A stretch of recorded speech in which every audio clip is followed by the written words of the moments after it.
Your app can't locate the libusb0.dll? I'm Sophie Chen, a Windows system specialist.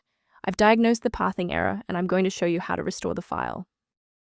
This DLL file is a generic USB device driver library. It allows Windows applications to communicate directly with custom USB hardware, without the need for specialized kernel-level drivers, commonly used for hobbyist and DIY devices.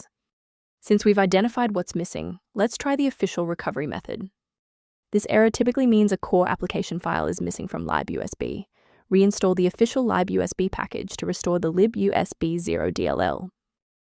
If the error persists despite the new library files, we must verify if a simple synchronization conflict is preventing the file from loading. A quick system restart is a practical way to ensure that all shared libraries, including the libusb0, are being loaded correctly into the current session's memory. To keep this tutorial handy, make sure to bookmark it, or hit like button before you reboot. It saves you from having to look for the video again once you're back online.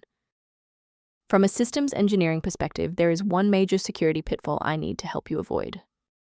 Using an incorrect or unverified version of the libusb0.dll can trigger a domino effect within your runtime environment, causing unrelated professional applications to fail without warning. To reduce technical overhead while maintaining high security, here is a professional method for managing system-level file health.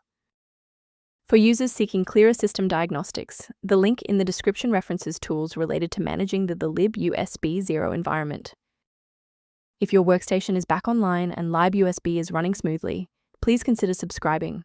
It's the best way to support our mission of providing safe, reliable solutions.